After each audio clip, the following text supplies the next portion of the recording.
खुलुमबाय स्टुडिअ दं आङो राकेश रामसियारि जेरै खोथा होदों बिटिआरनि खुंगिरि प्रमद बर' बिथाङा एरैनो खामानि मावनो थाखाय आवगायदों एबा सिगांदों। गिबियावनो नोंथांमोना बावैसो सान सिगाङाव बुंनाय जे बिटिआरनि खुंगिरि प्रमद बर'नि बाथ्राखौ गिबियावनो खोनासंना लाग्रो। एलपि आरो एमइ स्कुলত आमार 1000 मान চাকৰি খালি হৈ আছে। মুখ্যমন্ত্ৰী ডাঙৰীয়াই আমাৰ এই যে খালি হোৱা পদ इटु इतिमध्ये एसआईयु प्रदान करिसे आरो আজি एडभार्टाइज उलाब আজি गुडुली নহলে काली आरो एडभार्टाइज उलाब 1000 চাকৰি जुलाई माहर 20 तारिखर भितरत নহলে আগষ্ট माहर 5 तारिखर भितरत आरो 1000 मास्टर आमी চাকৰি दिबोलै गय आसु।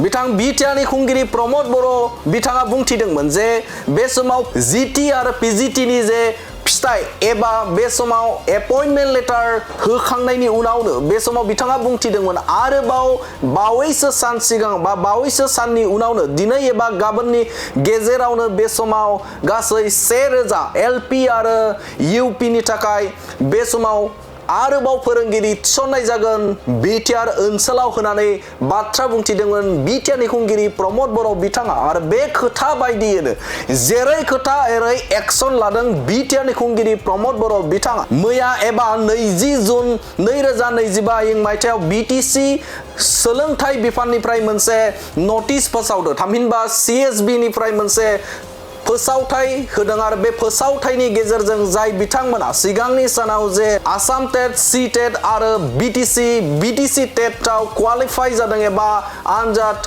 उथ्रिसारना थानाय बिजाथिफोरा बे समाव एप्लाइ खालामनो हागोन इउपि आरो एलपि नि थाखाय एबा आपार प्राइमारि आरो लवार प्राइमारि फोरोंगिरिनि थाखाय बे समाव गोजोनथाव खौरां। थारैनो मख'नांगोन जे बे समाव बिटिआरनि खुंगिरि प्रमद बर'आ जेरै खोथा होदों एरैहाय एक्सन लादों एरैहायनो खामानि मावनो थाखाय सिगांनायखौ नुनो मोनदों। बावैसो सान सिगाङाव नोंथांमोना नुनो मोनदों जे बे समाव जिटि एबा ग्रेजुएट टिचार आरो पोस्ट ग्रेजुएट टिचारनि जे एपइन्टमेन्ट लेटारखौ बे समाव राननानै होबाय आरो थिग बेबायदिनो बिटिआरनि खुंगिरि प्रमद बर' बिथाङा बुंथिबावदोंमोन जे बे समाव लवार प्राइमारि आरो आपार प्राइमारिनि फोरोंगिरिनि थाखाय आरोबाव थिसनलाय एबा 1000 थिसनथाइ होबावगोन होननानै रादाय होदोंमोन बाथ्रा बुंदोंमोन।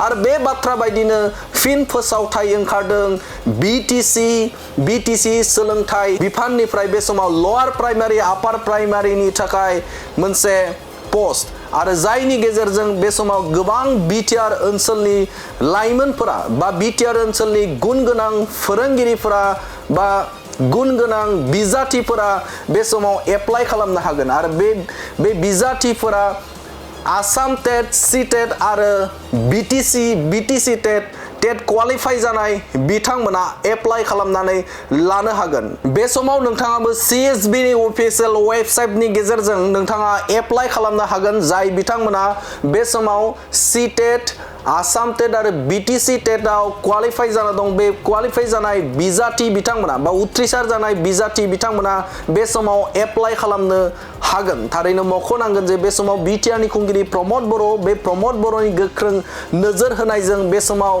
ओंखारदों गोबां बिबांनि पोस्ट। बे समाव एप्लाइ खालामनाय बायदियै मेरिट बेसिसआव होगोन होननानैबो बे समाव लिरनायखौ नुनो मोनदों। थामहिनबा बे समाव मेरिट लिस्ट फोसावनायनि गेजेरजों गुन गोनां बिजाथिफोरखौ सायख'नानै बिथांमोननो एपइन्टमेन्ट लेटार होगोनखौ बे समाव मोनथिनो मोननाय जादों।